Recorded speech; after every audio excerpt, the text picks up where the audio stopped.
The next attack is the Kiss of the Dragon. It's an essential technique to understand for using the Reverse De La Riva as an attacking position. And there's definitely some little details that you need to understand to make sure you don't get countered in this position as well. So let's go over.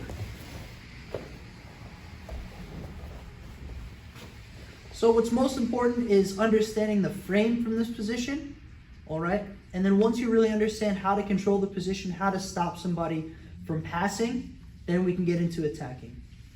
The Kiss of the Dragon, what I like about it is that it works gi, it works no gi, okay? And it's just a really good position for sweeping or for taking the back. So, again, important to understand the frame. And then when I'm looking to begin the attack, what I need to make sure I do is create some space for myself. This is something I feel like a lot of people in the beginning, they make the mistake of not creating space before spinning. So make sure you understand to push the person away first and then go into your spin, all right? The other thing I'd say is make sure you're not controlling this position, just holding the ankle the whole time.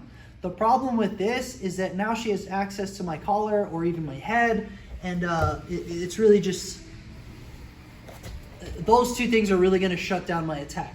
So I need to make sure I have good control of this position, she can't control me, and then I push her away so she can't get in too close, and then immediately I go into my underhook. So don't spend time in this position just controlling the ankle. Keep your frame, then underhook the ankle, okay, and begin spinning. So look, I frame, I push away, now I underhook the ankle, okay? Let's actually show from here. I push away, now I underhook the ankle, and it's safe for me to begin spinning. So I want to make sure that I really lift my hips up to her. I don't want to just spin loose. Okay, it's really easy for her to stack me and begin leg dragging me. I want to make sure I spin tight. So I pull my hips up to her, I close my knees, okay, then I look to reach for her far leg and begin spinning. So I pick my hips up, I spin reaching for her far leg, okay, and pull her through, all right? From here, I'm giving just like a little bit of a push forward so she takes a step, and then I pummel my leg behind. So I have both butterfly hooks or both baby bolo hooks, okay? I let go of my underhook to reach for her belt or pants, pull the hips to my shins, sit her out, and take the back. So proper frame is most important, all right? Making sure you understand where to hold, where to push, okay? Then creating space and moving into your spin. Create space by pushing away with the Reverse De La Riva and the foot on the hip. Then I can sit forward getting my underhook.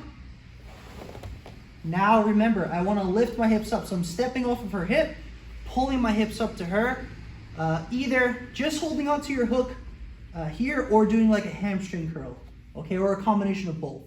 Lift my hips, tuck my head, reach for her far leg, and then once I reach for that far leg and start spinning, that's when I can pull her through, okay? So as soon as I get up on my shoulders, I can pull her through, okay?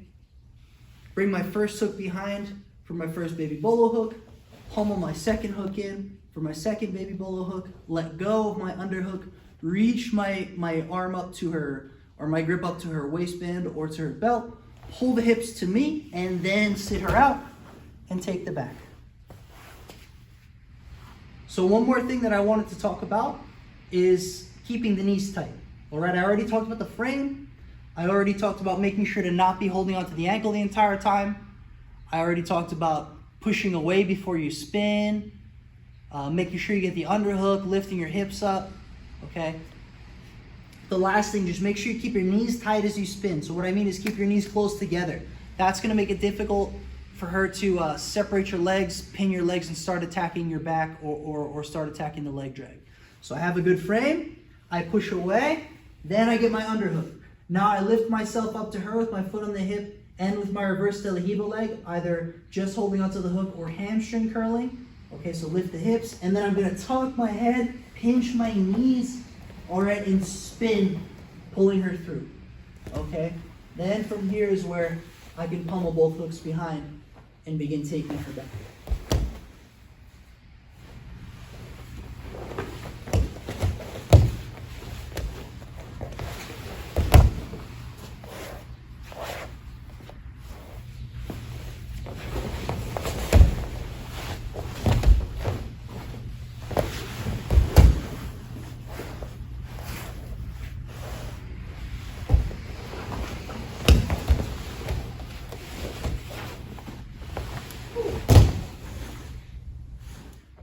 Now, finally, the last thing I want to say is that when we're drilling this, a lot of times we drill it in the way that I'm showing now, like just spinning behind, getting to baby bolo hooks and taking it back.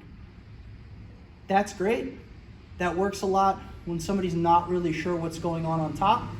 All right, but another really common thing that will happen is the person will either fall or sit down and face you on purpose because they know you're going to try to get to their back. Okay, so some people just fall because they don't have good balance yet, or they're not really sure what's happening, so they just fall.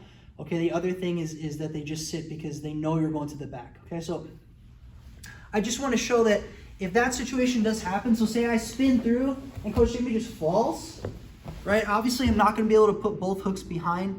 Okay, this is where understanding the berimbolo game or the crab ride game becomes really important, because this is where I can start passing the leg through and spinning for berimbolo. I can start passing my hooks behind, sit forward and start going for the crab ride position. All right, but what I really want to say is that if you don't really know what to do in the first place, like I don't mean not know what to do in the first place.